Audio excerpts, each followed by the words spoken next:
사랑합니다. 이 주일 저녁에도 하나님의 집에 나오신 우리 성도님들을 하나님의 주님의 이름으로 축복합니다.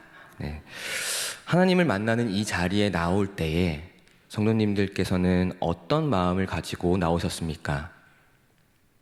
오늘 본문은 하나님의 집에 나올 때, 하나님을 만나러 나올 때 가져야 되는 마음에 대해서 설명을 해주고 있습니다.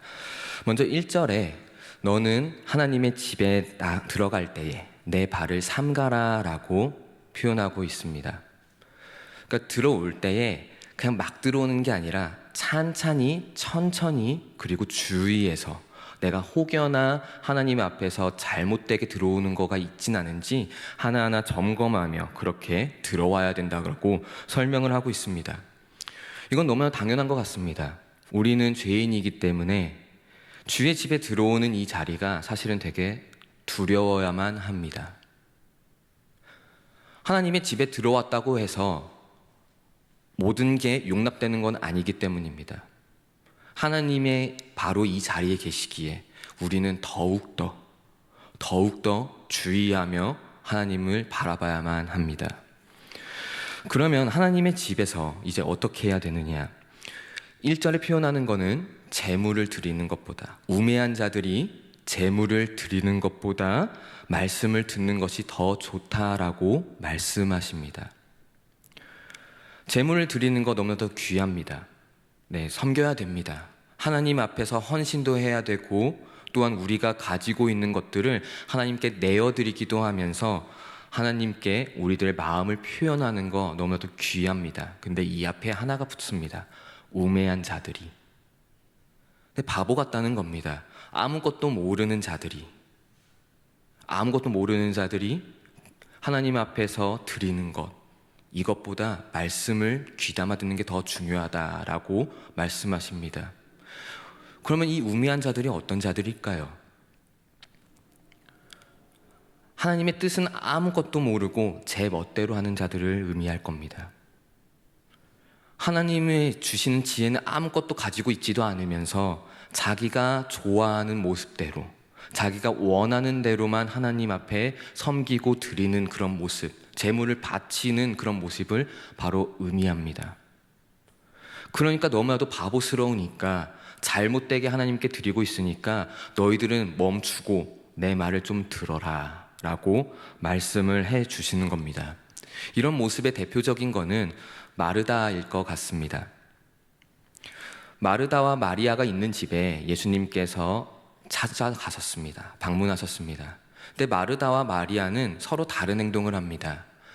마르다는 예수님이 오셨으니까, 너무나도 존귀하고 귀한 분이 오셨으니까 최고의 대접을 하기 위해서 요리를 하고 청소도 하며 분주했습니다. 근데 마리아는 달랐습니다. 그저 예수님의 발치 그 아래에 딱 앉아서 예수님께서 말씀해 주시는 거 하나하나 귀담아 듣습니다. 그러다 보니까 마르다가 이제 화가 났지요. 화가 나서 예수님한테 말씀을 합니다.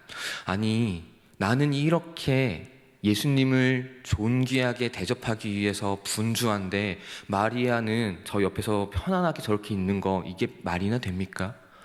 손님이신데 이건 예의가 아닌 것 같습니다. 뭐라고 좀 해주십시오 라고 말을 합니다. 근데 예수님의 대답은 반대였습니다. 아니야. 오히려 네가 그것을 멈추고 나한테 와서 말씀을 들어야 돼 라고 말씀합니다. 네, 그 집에 들어갔을 때 예수님께서 원하셨던 거는 아마 하나님의 말씀을 전하고 하나님의 나라에 대해서 알려주어서 마르다와 마리아가 예수님을 믿는 자로 성장해 나아가는 것을 원하셨을 겁니다. 약간 이 모습은 그런 것 같습니다. 누군가가 나에게 좋은 선물을 준다고 합니다. 딴에는 정말로 귀하게 가지고 왔는데, 음식을 가지고 왔는데 그게 곰팡이가 다 쓴 음식인 겁니다. 자, 그럼 받는 입장에서는 어떨까요?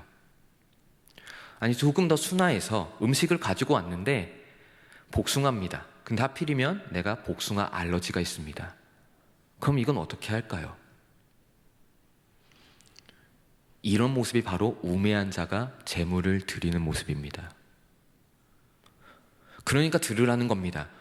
내가 복숭아 알러지가 있는지 없는지, 내가 곰팡이를 싫어하는지 좋아하는지 좀 들으라. 제발 좀 나의 말 좀 들어달라라고 그렇게 말씀을 하십니다. 그래서 2절에 계속해서 말씀하십니다. 하나님 앞에서 함부로 입을 열지 말라. 함부로 입을 열지 말라. 왜냐하면 하나님은 하늘에 계시고 우리들은 땅에 있다. 이거는 하나님과 우리들 간의 격차를 말씀해 주시는 겁니다. 땅에 있는 우리들은 하늘이 얼마나 높은지 모릅니다. 얼마나 가야 그 하늘의 끝이 있는지 모릅니다. 그런 분이 하나님이십니다. 영원하신 하나님. 하나님의 뜻을 다 이해하지 못하는 것 또한 우리들입니다. 그래서 사실은 우리들은 하나님 앞에 섰을 때 모두 다가 우매한 자들일 수밖에 없습니다. 하나님은 하늘에 계시고 우리는 땅에 있습니다. 이게 우리들의 존재입니다. 이런 우리들이 하나님 앞에서 천방지축 막 그렇게 이야기하는 거지요. 하나님, 저 하나님을 위해서 이 정도로 섬깁니다. 하나님, 저 하나님을 위해서 이 정도로 재물을 바치기도 하고 막 봉사도 하고 나의 시간 다 빼가지고 막 그렇게 열심히 합니다. 하나님 다 아시지요? 이러면서 막 입을 엽니다. 그리고 다른 사람들한테도 막 이야기하지요. 봐라, 나 이 정도로 한다. 그걸 하지 말라는 겁니다. 그리고 기도할 때도 마찬가지일 것 같습니다. 하나님을 향해서 입을 열 때 우리들은 어떻게 기도하고 계십니까? 우리들은 멋대로 기도하고 있는 것은 아닙니까? 제가 총신대학교 학부를 다니던 시절에 화요일부터 금요일까지 일주일에 총 4번 항상 점심시간 바로 앞에 체프를 드렸습니다. 예배를 드렸습니다. 그리고 예배를 딱 드리고 개인 기도 시간을 주어지는 그 시간에 화면에 하나의 문구가 떴습니다. 정확하게 기억은 안 나는데 이런 내용입니다. 하나님의 말씀을 따라 기도할 때 하나님께서 역사하신다. 우리들은 하나님의 말씀을 따라서 기도하고 있습니까? 그냥 하나님 앞에서 내가 원하는 기도만 하고 있는 건 아닙니까? 하나님의 뜻은 묻지도 않고 그냥 속사포로 내 안에 있는 하나님을 향한 원망과 이 삶의 문제들을 그냥 쏟아내고만 있는 건 아닙니까? 아니요. 하나님이 원하시는 거는 하나님의 말씀을 따라 기도하는 겁니다. 하나님이 원하는 게 무엇인지 차분하게 앉아서 기다릴 줄도 알아야 한다는 것입니다. 그런데 우리들은 부족합니다. 그래서 3절에 이런 표현이 나옵니다. 걱정이 많으면 꿈이 생긴다. 걱정이 많으면 꿈이 생긴다. 걱정이 많으면 우리는 행복회로라는 게 돌아가기 시작합니다. 그래서 나중에 꼭 내가 원하는 게 잘 이루어지는 걸 꿈꿉니다. 걱정 가지고 하나님 앞에 나왔을 때도 비슷하지 않습니까? 그러면서 꿈을 꿉니다. 내가 원하는 거 반드시 이루어 주시옵소서. 반드시 이루어 주시옵소서. 근데 말 그대로 꿈입니다. 하나님의 뜻이어야지만 사실은 이루어집니다. 세상 만물은 하나님의 뜻대로 운영되어지고 있습니다. 하나님의 뜻대로 운영되어지고 있습니다. 근데 거기에서 우리가 이렇게 이야기하는 겁니다. 하나님의 뜻이 아니라 내 뜻 좀 들어주세요. 내 뜻 좀 들어주시옵소서. 근데 그게 과연 들어질까요? 아닙니다. 아닙니다. 모든 것은 하나님의 뜻대로 운영되어지고 인도되어집니다.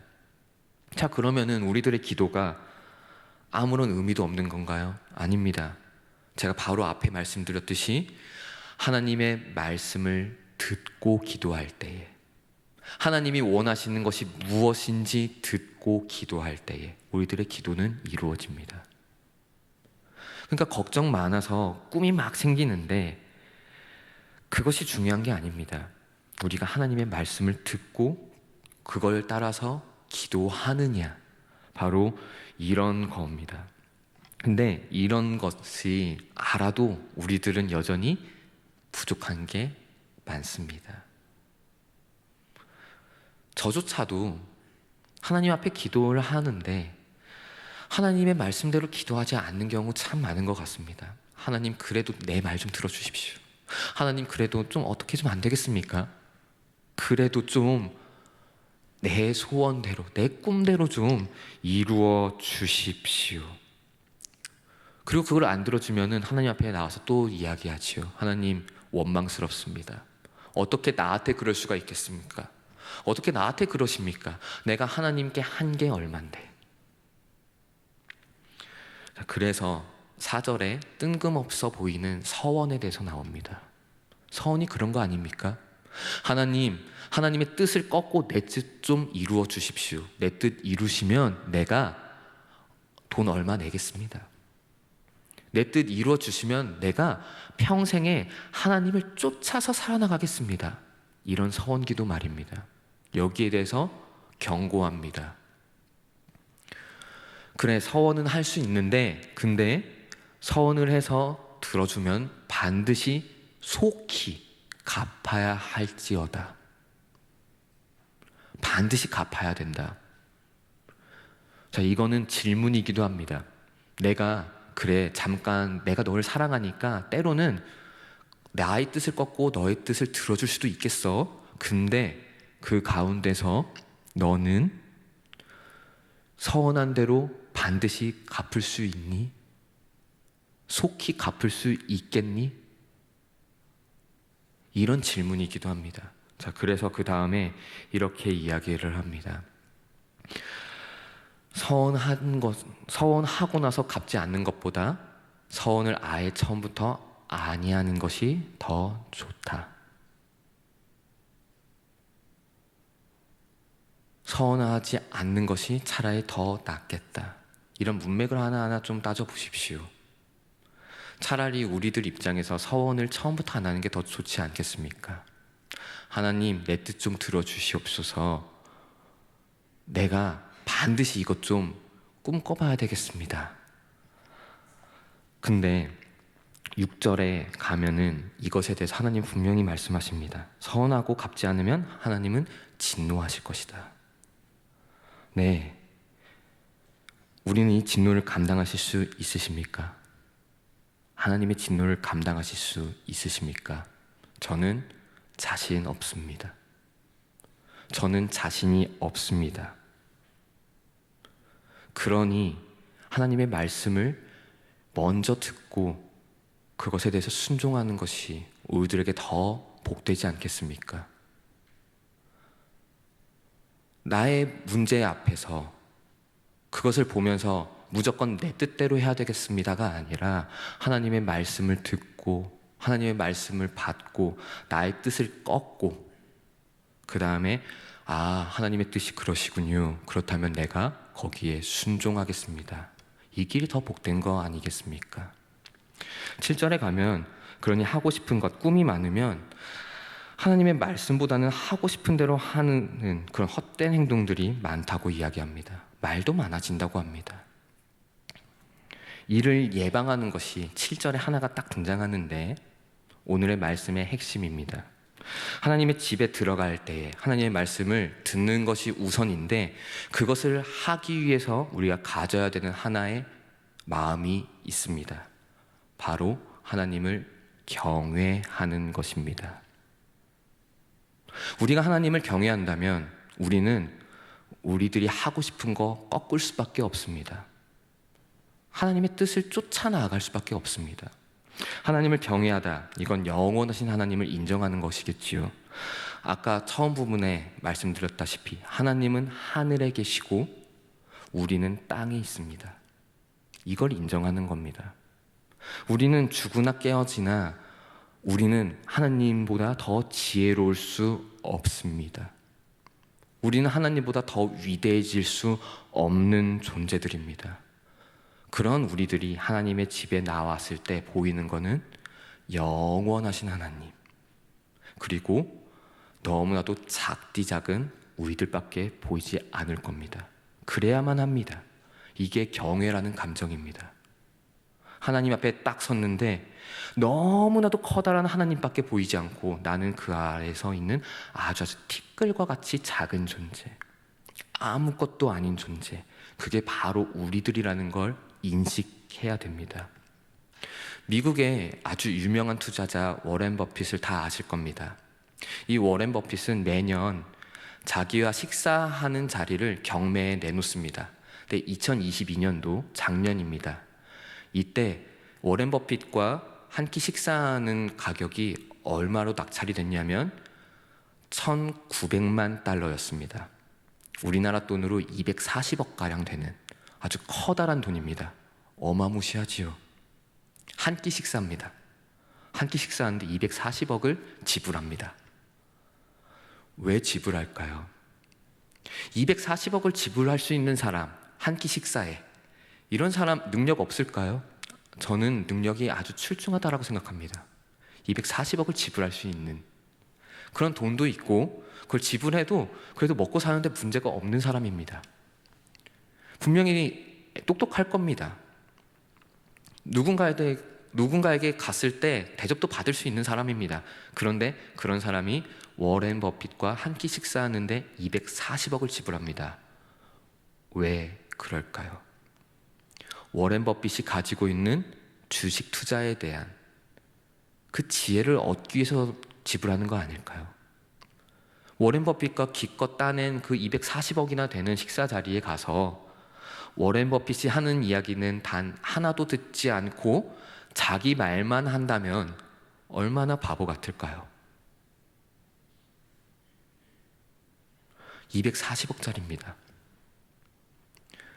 그러면 240억 그 값어치를 하는 방법은 워렌 버핏의 말을 듣는 겁니다. 그 지혜를 듣는 겁니다. 근데 워렌 버핏과 하나님을 한번 비교해 보십시오. 누가 더 위대합니까? 누가 더 지혜가 높습니까? 하나님 아닙니까? 하나님입니다. 하나님이 우리들을 하나님이 계신 그 자리에 불러주신 겁니다. 하나님의 집에 오라고 초청하신 겁니다. 근데 이거는 무료일 뿐만 아니라 심지어 오히려 하나님은 미치는 장사였습니다. 우리를 하나님의 전으로 인도하시기 위해서 지불한 것이 하나가 있는데 바로 예수님의 보혈입니다. 독생자이신 예수님을, 그 생명을 지불하셨습니다. 그러면서 우리를 하나님의 집으로 초청한 겁니다. 그리고 그 자리 가운데 이야기하는 것이지요. 자, 내가 심지어 예수님 그 보혈까지 주고 사가지고 불렀으니까 나의 지혜 좀 들어야 되지 않겠니? 좀 내 이야기 좀 들어주면 안 되겠니? 너가 이야기하는 거 잠깐 다 내려놓고 너 그래 원하는 거 너무나도 많은 거 다 알아. 그래 너의 뜻도 굉장히 귀한 거 알겠어. 근데 그 무엇보다도 가장 지혜가 뛰어난 나의 말 좀 들어줘. 그 자리에 우리를 불러주신 겁니다. 하나님의 집이라는 장소는 바로 그런 곳입니다. 하나님의 지혜를 듣는 곳. 우매하여서 바보 같아서 가는 데마다 죄를 짓고 가는 데마다 파괴하고 망가뜨리는 우리들이 아니라 가는 곳마다 생명을 부어주시고 가는 곳마다 회복함을 가득가득 부어주시고 가는 곳마다 하나님 나라를 마구마구 부어주시는 그 하나님, 그분에게 배우라는 겁니다. 그러니까 우리는 입을 다물어야 합니다. 조금 잠잠해야 됩니다. 대신 하나님의 말씀을 들어야 합니다. 근데 하나님의 말씀을 듣기 위해서는 어떤 것이 있어야 된다고요? 경외입니다. 철저하게 하나님 앞에서 엎드려지는 경외. 하나님은 너무나도 높으신 분인데 나는 그 앞에 서면 티끌과 같이 부족한 존재다 라는 것을 인정하는 이 마음이 있어야 우리들에게는 하나님의 말씀이 들릴 것입니다. 그때서야 우리들은 하나님 앞에서 우리들의 마음대로 이야기하던 그 입을 다물게 될 것이고 어떻게든 하나님의 뜻을 꺾고 내 뜻을 반드시 쟁취해야 되겠습니다 라고 이야기하는, 모든 서원이 다 그러진 않을 수는 있겠지만 그런 잘못된 서원들을 하지 않을 수 있습니다. 그리고 하나님은 그걸 원하셨습니다. 말씀을 맺겠습니다. 우리는 예수님의 목숨까지 지불하며 초청하신 하나님 집 안에 들어왔습니다. 이곳에서 하나님이 원하신 것은 너무나도 찬란한 지혜, 그 누구와도 비교할 수 없는 그 높디 높은 그 지혜를 우리에게 주고자 하는 겁니다. 우리들에게 천국을 주고자, 우리들이 올바른 길을 가게 하고자, 우매한 자가 안 되게 하기 위해서 말씀을 우리들에게 주시는 겁니다. 근데 우리들은 그런 하나님의 집에 나올 때마다 우매한 자의 모습은 아니었는지요. 우리들은 내 뜻만 고집했고 그러면서 하나님의 말씀은 듣고자 하지도 않고 그저 내 원하는 대로만 기도하고 내 원하는 대로만 하나님을 섬기고 있었던 것은 아닙니까? 그렇다면 이제부터는 여호와 하나님을 경외하는 마음으로 하나님의 말씀을 들어 하나님이 원하시는 그 선한 길, 예수님의 보혈로 여신 그 구원의 길을 걸어나가는 저와 우리 성도님들 되어지길 간절히 축복합니다.